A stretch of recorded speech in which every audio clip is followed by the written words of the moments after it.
Hey guys, welcome back.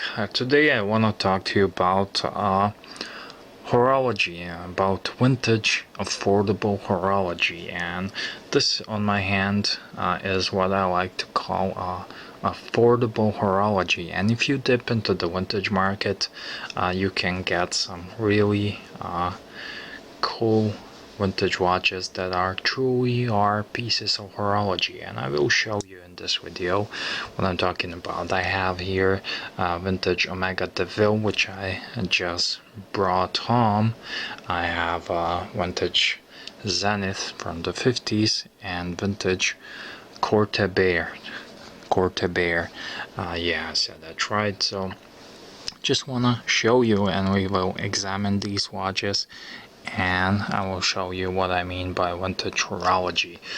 So first of all, this is a vintage Omega Deville. I just got this one here, and I really am fan of it. It's a bit on a smaller size. I believe this is a 34 millimeters.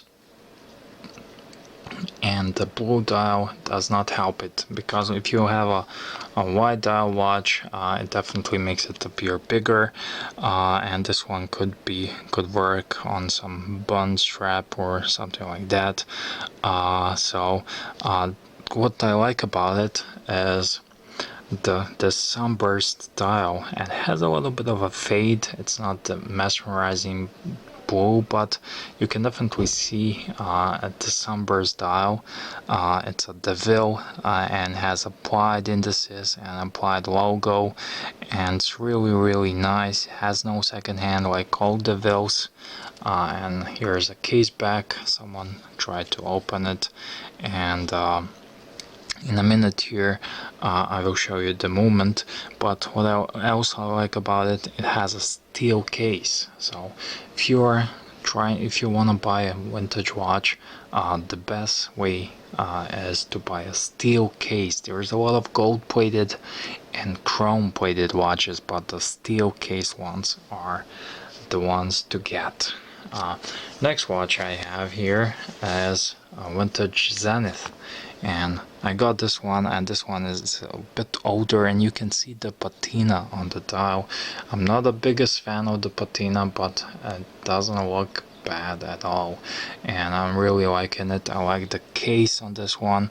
It's a really interesting case, and I believe this is no free estimate of mine. This is from the 50s Zennith, and it's a manual wound, has a small seconds, and has a gold applied numerals and star up there. You can see the Zennith star, and I really like it. It has an original crown and screwing case back. I think this is the nicer of the three, and I will show you a bit more of these watches, but right now I also want to show you a vintage Corte-Bear. This one is really neat, and I like this brand. This is an obscure brand, not a lot of people know about them. I used to own one back in the days, but unfortunately I sold it, and I never could really find as cool watch as this one. And they are really interesting factory. They started in 17, see here, from the late 18th century they are, and this company ceased to produce watches in the mid 70s. You can imagine when the quartz crisis hit Swiss watch industry, and this company died off. But back in the days they are very good watchmaker. They sold a lot of moments, even to Rolex, and you can Google it, you can learn all about it. But what I like about this one is really interesting. This is a ultra thin watch, and this is a really something special, and there's a lot of effort to be made to create something as thin as this, and I hope you can see how thin this one is, and has a period band here, and that says Toscana band, and I really like in this one. I'm not the biggest fan of patina on the dial, and this one has it, and Zennith has it. Omega has it. Omega is the smallest of them all, of these all watches, but I just got it today and it's not even working, but I'm gonna service it. And I think this one is a millimeter too small, and I think on my wrist it doesn't look as nice as the other two. So let me just give you a little wrist shot, and then I will show you the movements and the thing what I mean behind horology.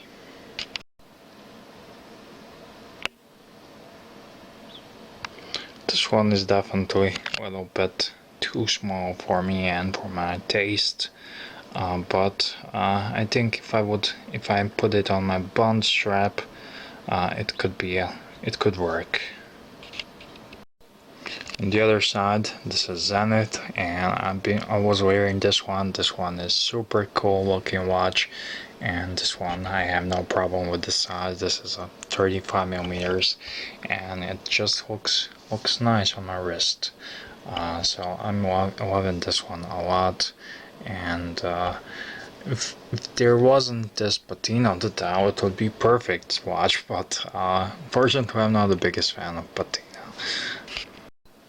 And this is a Corte Bear, and this one is the most comfortable of all of these watches, and it also has a little bit of a patina on the dial, but I love it, and it's super thin and super elegant watch. It's so incredible and so lightweight, like you don't even feel it. I don't even feel it that I have it on my wrist. So now I'm gonna open up these watches, and I want to show you the movements behind them. Oh my god, guys, after almost half an hour of trying to pry open these two old stock watch cases, and I broke the tip on my blade 2 times, and the tip of my blade on this one 2 times, and after help of these, and I just want to give you a quick tip.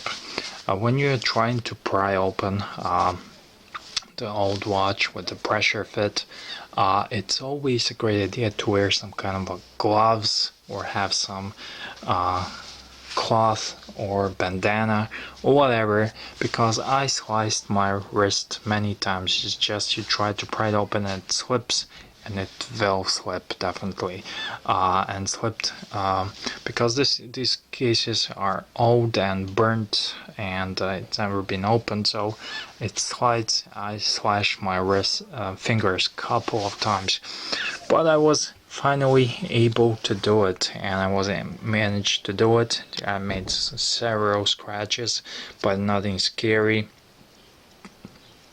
and now I can show you the movements. So I have a little good news. After trying to pry it open like a crazy for 15 minutes, this Omega decided to start working again. So it's a good news, and of course it needs a little bit of a cleaning, but this is Omega Deville, and this is a 620 caliber and has a stainless steel case, and this is a bit a younger Omega. It can be from the probably late 80s, and I'm just trying to magnify a little bit for you guys. I don't know. Oh, hope you can see this, but it's a gorgeous little moment. It's not the highest grade moment, but definitely great watch. And let me just see how many jewels it has. 17 jewels, and it's adjusted to 2 positions. So after a little bit of cleaning and oiling of this moment, and it's already working. Like if you can see, this watch is already ticking, And the case back here, you can see the case back. All Omegas, all vintage Omegas have the markings, hallmarks inside the case back. So yeah, let's move on to the next one. And I hate this pressure fit cases. And this one here, Deville, this is a really interesting watch company, and I love them. They make some great movements. They are hidden gem, and you can see the even a little bit perlage on the case back here. Just says case number and stainless steel, and you can see the movement.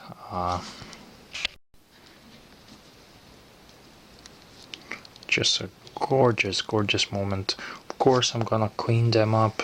I'm gonna clean the rest of the gunk, but the movement definitely deserves display case back. And there's a lot of vintage watches, but if you see a Deville, definitely do not hesitate to get one. And you can see even a little bit of decorations, and it just works.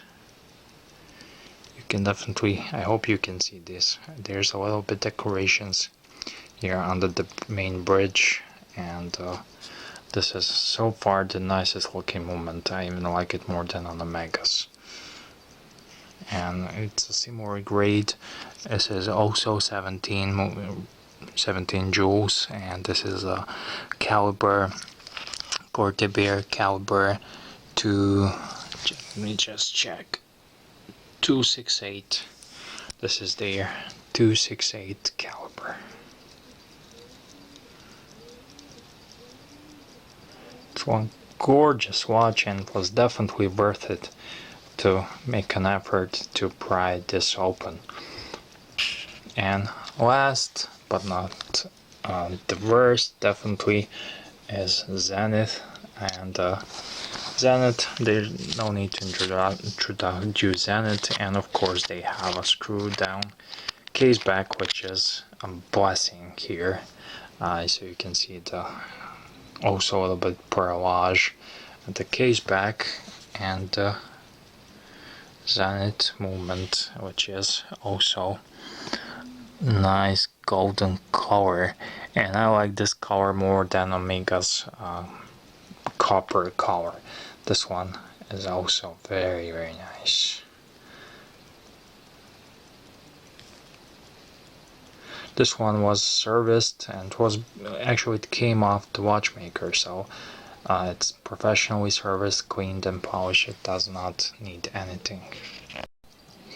So that's it, guys. This was a little bit of a show and tell, a little bit of a affordable horology, and I love this Deville, and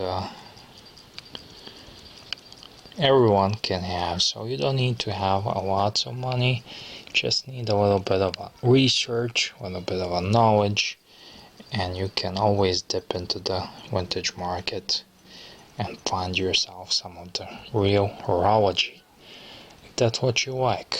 And I certainly do like some real good horology.